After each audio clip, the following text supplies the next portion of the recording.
Japan ने एक बड़ा धमाका किया है और धमाका ऐसा है कि पूरा इस्लामिक वर्ल्ड हिल गया है। जापान सरकार के एक फैसले ने पूरी दुनिया में हड़कंप मचा दिया है और ऐसा लग रहा है कि जैसे मुसलमानों की बस्ती में परमाणु धमाका हुआ है। एक ऐसा फैसला जो दुनिया भर में बहस का विषय बन गई है और पूरे इस्लाम समाज को गहरा सदमा लगा है। चारों ओर जापान की पीएम सनाए ताकाइची की चर्चा है। दरअसल जापान सरकार ने ऐतिहासिक फैसला लेते हुए मुसलमानों के लिए दफनाने की नई जमीन आवंटित करने से साफ तौर पर मना कर दिया है। इसका मतलब समझिए कि अब जापान में रहने वाले मुसलमानों को अपने घर वालों को, दोस्तों को और रिश्तेदारों को अपने देश लेके जाना होगा, क्योंकि जापान में उनके शवों को दफनाने के लिए अब कोई जगह नहीं दी जाएगी। जी हां, अब दूसरा रास्ता अपनाना होगा। सरकारी अधिकारियों का कहना है कि देश में पहले से ही जमीन की भारी किल्लत है और शहरों का घनत्व इसे और मुश्किल बना रहा है। लेकिन इतना बड़ा फैसला कैसे ले लिया गया, यह सबसे बड़ा सवाल है। आपको बता दें कि जापान अपनी आधुनिकता के साथ साथ अपनी परंपराओं के लिए भी जाना जाता है, लेकिन यह देश दुनिया के बाकी देश की तरह, भारत की तरह अब तेजी से मुसलमानों की बढ़ती आबादी की समस्या को चुनौतीपूर्ण तरीके से सामना कर रहा है। अनुमान के मुताबिक जापान में करीब 2 लाख मुसलमान रहते हैं, जो साल दर साल बढ़ते ही जा रहे हैं और इनकी आबादी में तेजी से बढ़ोतरी हो रही है। ये लोग ज्यादातर प्रवासी कामगार हैं जो टेक्नोलॉजी, बिजनेस और एजुकेशन सेक्टर में बड़ा रोल प्ले कर रहे हैं। लेकिन जब बात अंतिम संस्कार की आती है तो फिर समस्या बेहद गंभीर हो जाती है। इसलिए जापान सरकार ने सीधा फरमान सुना दिया है कि किसी भी मुसलमान को मरने के बाद अब जापान में उनके शव को दफनाने के लिए जमीन नहीं दी जाएगी। नमस्कार, टर्निंग पॉइंट में आपका स्वागत है। मैं हूं आपके साथ नवेंदु शेखर झा। आज के टर्निंग पॉइंट में आपको बताएंगे जापान सरकार के ऐतिहासिक फैसले के बारे में, जिसके बाद पूरे विश्व में बवाल मच गया, इस्लामिक खेमे में हड़कंप मच गया और पूरी दुनिया में इस वक्त खासकर इस्लामिक वर्ल्ड में एक ही चर्चा है, जापान ने ऐसा कैसे कर दिया, मुसलमानों के खिलाफ इतना बड़ा फैसला कैसे दे दिया और क्या यह मुसलमानों की सरेआम भयंकर कुटाई है। आपको इस वीडियो में पूरी जानकारी देंगे। वीडियो बहुत शानदार होगी, लास्ट तक जुड़े रहिएगा। जापान सरकार का ऐतिहासिक फैसला, मुसलमानों को देश निकाला। एक फैसले से पूरी दुनिया में मचा हड़कंप। जापान में नहीं दफन होंगे मुसलमानों के शव, जापान में दफनाए नहीं जलाए जाएंगे शव। आपको बता दें कि जापान में पारंपरिक रूप से शव जलाए जाते हैं, उन्हें दफनाया नहीं जाता। मुसलमानों के धार्मिक नियमों के मुताबिक दफनाना ही एकमात्र विकल्प है, जिसके लिए अलग कब्रिस्तान की जरूरत होती है। लेकिन जापान सरकार ने अब साफ कर दिया कि मुसलमानों को मरने के बाद शव दफन के लिए नई जमीन नहीं दी जाएगी। इसके बजाय शवों को हवाई जहाज के जरिए उनके मूल देश भेजने का सुझाव दिया गया है। जापान के अधिकारियों की माने तो यह कदम पर्यावरण और जगह जमीन बचाने के लिए उठाया गया है। लेकिन गरीब मुसलमान के हवाई जहाज में सफर कर इस काम को पूरा कर पाएंगे, यह तो बड़ा सवाल है। इस फैसले के पीछे जापान की कई बड़ी चुनौतियां छिपी हुई है। देश में बुजुर्ग आबादी तेजी से बढ़ रही है। सबसे ज्यादा बुजुर्ग पूरे विश्व में जापान में है, जिससे कब्रिस्तानों पर पहले से ही दबाव है। टोक्यो और ओसाका जैसे शहरों में हर इंच जमीन सोने के भाव बिकती है। मुसलमान समुदाय कई सालों से कब्रिस्तान की मांग कर रहा है, लेकिन अब सरकार ने दरवाजा साफ तौर पर हमेशा के लिए बंद कर दिया है। एक्सपर्ट का मानना है कि यह फैसला प्रवासी नीतियों पर बुरा असर डाल सकता है। अगर मुसलमानों को लगेगा कि उनका धार्मिक अधिकार सुरक्षित नहीं है तो जापान में कौन टिकेगा, कौन आएगा। खासकर लेबर शॉर्टेज के इस दौर में जापान को कुशल श्रमिकों की सख्त जरूरत है। यह कदम देश के आर्थिक विकास को भी झकझोर सकता है। वहीं दुनिया भर में इस खबर पर तीखी आलोचना हो रही है, अलग अलग तरीके की प्रतिक्रियाएं आ रही हैं। सोशल मीडिया पर लोग इसे इस्लामोफोबिया का नमूना बता रहे हैं, जबकि कुछ लोग जापान को सही ठहरा रहे हैं और बता रहे हैं कि उसकी जमीनी समस्या सही है। कई मुसलमान नेताओं का कहना है कि इस फैसले पर वो कोर्ट का रुख करेंगे।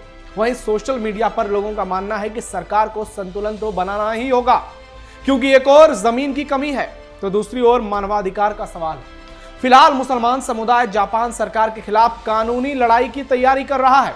जबकि यूनाइटेड नेशन भी मामले पर बारीकी से नजर बनाए हुए हैं। हर एक इस्लामिक देश इस पर विचार कर रहा है। कहें तो पूरे मुस्लिम खेमे इकट्ठे होने की कोशिश में जुटे हैं और तय मानिए कि आने वाले दिनों में पूरे विश्व में इस मुद्दे को लेकर एक बड़ा भयंकर बवाल होने वाला है। और जापान ने एक बड़ा खतरा मोल भी ले लिया है। आपको बता दें कि जापान समुद्र के बीच में एक टापू है और देश की आबादी सिर्फ 12 करोड़ है। और अगर पूरे विश्व में जापान के लिए एक तरह से मैसेज जाता है तो निश्चित तौर पर जापान के लिए भी इसका सामना करना आसान नहीं होगा। जापान में बौद्ध और शिंटो धर्म का प्रभाव। आपको बता दें कि जापान में बौद्ध और शिंटो धर्म का प्रभाव है। इस कारण जापान में 99% से अधिक अंतिम संस्कार शवदाह के जरिए किए जाते हैं, यानी मरने के बाद लोगों को जलाया जाता है। इसलिए मुसलमानों के रिचुअल्स को लेकर जापान का रुख बिल्कुल स्पष्ट है। यह फैसला देश में रह रहे प्रवासी मुसलमान समुदाय और जापान की नागरिकता प्राप्त कर चुके मुसलमानों के लिए एक बड़ी चुनौती बन गया है, क्योंकि इस्लाम में अंतिम संस्कार के लिए शवों को दफनाने का एकमात्र रिवाज है। आंकड़ों के मुताबिक आज के दौर में जापान की आबादी 12 करोड़ से ज्यादा है। जापान में शिंटोवाद को मानने वाले 48.6% और बौद्ध धर्म को मानने वाले लोगों की संख्या 46.4% है। यहाँ ईसाई धर्म करीब 1.1% है और अन्य धर्मों का पालन करने वाले लोगों की संख्या 4% है। रिपोर्ट्स बताती है कि जापान में मुसलमानों की संख्या कम है लेकिन तेजी से बढ़ती जा रही है, जिससे न सिर्फ जापान की जमीन खत्म होती जा रही है बल्कि उसे अपनी संस्कृति भी कमजोर होने का डर सता रहा है, क्योंकि सच्चाई तो यही बयान करती है। आगे आपको बताते हैं। बढ़ती मुस्लिम आबादी विश्व के लिए बड़ा खतरा। प्यू रिसर्च सेंटर का रिसर्च कहता है कि 2060 तक पूरी दुनिया में मुसलमानों की कुल आबादी 2015 की तुलना में 70% अधिक होगी। सर्वाधिक मुसलमान जनसंख्या वाला देश इंडोनेशिया है। इसके बाद पाकिस्तान, फिर भारत और बांग्लादेश का नंबर आता है और अब तो भारत में ही ज्यादा मुसलमान हैं। जो आज भारत में मुस्लिम जनसंख्या वृद्धि को हल्के में ले रहे हैं, उन्हें भी समझना होगा कि यदि 1947 के पहले मुसलमानों की संख्या भारत में नहीं बढ़ी होती तो कभी पाकिस्तान अस्तित्व में नहीं आता। यह न सिर्फ एक ऐतिहासिक तथ्य है बल्कि सामाजिक सच भी है। 12वीं शताब्दी तक मालदीव पर हिंदू राजाओं का शासन रहा, लेकिन आज यह एक मुस्लिम देश बन चुका है। कोई गैर मुस्लिम मालदीव का नागरिक तक नहीं बन सकता। सभी को पता है कि अभी यह मालदीव भारत को ही आंख दिखा रहा था। इंडोनेशिया में दुनिया के किसी भी देश की तुलना में मुसलमानों की सबसे ज्यादा आबादी है। पहले यह भी हिंदू धर्म को मानने वाला देश था। इंडोनेशिया में मुसलमानों की जनसंख्या 24 करोड़ से ज्यादा है। आप सोच सकते हैं कि जनसंख्या बढ़ने का प्रभाव अंततः क्या पड़ता है। पाकिस्तान और बांग्लादेश को भी देख सकते हैं। हिंदू सनातन संस्कृति को मानने वाले आज मुसलमान बन चुके हैं। बात सिर्फ मुस्लिम होने तक सीमित नहीं है, बात परंपरा और पूर्वजों को लेकर भी। कहा जाता है कि मुसलमानों ने अपने पूर्वज तक को बदल दिया, अपनी परंपराएं बदल दी। अपने इतिहास के अध्ययन में ये कभी नहीं बताते कि कल वो क्या थे और उनकी कितनी अधिक प्राचीन समृद्ध हिंदू सनातन धर्म से जुड़ी हुई ज्ञान परंपरा रही है, बल्कि यहाँ के अधिकांश मुसलमान हिंदुओं को अपने दुश्मन के तौर पर देखते हैं। अरब से आए लुटेरों के साथ साथ अपने ऐतिहासिक संबंध बताते हैं, उन्हें इतिहास में महानायक सिद्ध करने की कोशिश करते हैं और अब यही दूसरे देशों के साथ हो रहा है। कई यूरोपीय देश ये खतरा झेल रहे हैं। भारत में जिन राज्यों में मुसलमानों की जनसंख्या अच्छी खासी है, वहां उतने ही अधिक टकराव आपको देखने को मिल रहे हैं। आप सोच रहे होंगे कि मैं भारत का उदाहरण जापान के कॉन्टेक्स्ट में क्यों दे रहा हूं, तो आगे आपको समझ आएगा। भारत के जिस भी प्रदेश में डेमोग्राफी में बदलाव हुआ है, वहां भयंकर परिणाम निकलकर सामने आ रहे हैं। देश में कई ऐसी घटनाएं सामने आ रही है जहां किसी इलाके में मुसलमानों की जनसंख्या अधिक है, वहां सारे नियम कानून उनके ही मुताबिक चले जाने का प्रयास किया जा रहा है। इन स्थानों पर आप जाएंगे तो आपको महसूस हो जाएगा कि भारत के इस हिस्से में संविधान नहीं, शरिया लागू है। पश्चिम बंगाल के सीमावर्ती जिले, झारखंड, बिहार, उत्तर प्रदेश का कैराना जैसा जिला, कश्मीर, तमिलनाडु, मध्य प्रदेश में श्योपुर का कुछ हिस्सा, जहां मदरसों में शुक्रवार को छुट्टी दी जाती है। आप सोचिए कि यह भारत में हो रहा है। महाराष्ट्र, गुजरात, हरियाणा, केरल, तेलंगाना या दूसरे प्रदेश, देश की राजधानी दिल्ली में मुसलमान इलाकों की स्थिति आप देख सकते हैं और आपको हर जगह यही नजारा दिखाई देगा। कि किस तरह से डेमोग्राफी बदली है और किस तरह से सब कुछ बदल गया है। जॉर्जिया मेलोनी इस वक्त इटली की पीएम है, पीएम मोदी की खास दोस्त। वो कहती हैं कि इस्लामी परंपराएं यूरोपीय संस्कृति के अनुरूप नहीं है। वे साफ तौर पर कहती हैं कि मेरा मानना है कि इस्लामी संस्कृति और हमारी सभ्यता के मूल्यों और अधिकारों के बीच पूरी तरह से अनुकूलता अलग है। हमारी सभ्यता अलग है। वो साफ गोई से कह देती हैं कि कोई कुछ भी कर ले, इटली में शरिया कानून लागू नहीं होने देंगे। या कई बार डोनाल्ड ट्रंप जैसे नेता इस पर बयान दे चुके हैं। पूरे विश्व में कई देश इसे लेकर चिंता जता चुके हैं, क्योंकि इसके पीछे भी एक ठोस कारण है। जहां जहां पहुंचा इस्लाम वहां सब खत्म। दोस्तों, सवाल मुसलमानों की जनसंख्या बढ़ने का नहीं है, सवाल इस्लाम से डरने का भी नहीं है।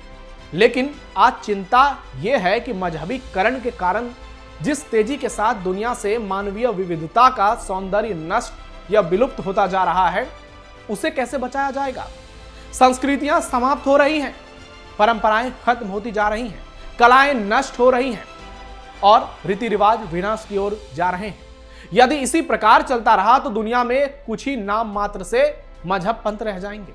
चिंता इस बात की है कि इसके कारण अनेक ज्ञान की शाखाएं हमेशा के लिए विलुप्त हो रही है, जिनको गढ़ने में मानव सभ्यताओं को सालों तक मेहनत करनी पड़ी थी। इस्लाम को लेकर अभी तक अध्ययन इसी निष्कर्ष पर पहुंचाते हैं कि जहां यह पहुंचा है वहां यही रह जाता है, बाकी सब नष्ट हो जाते हैं या फिर नष्ट होने की प्रक्रिया शुरू हो जाती है।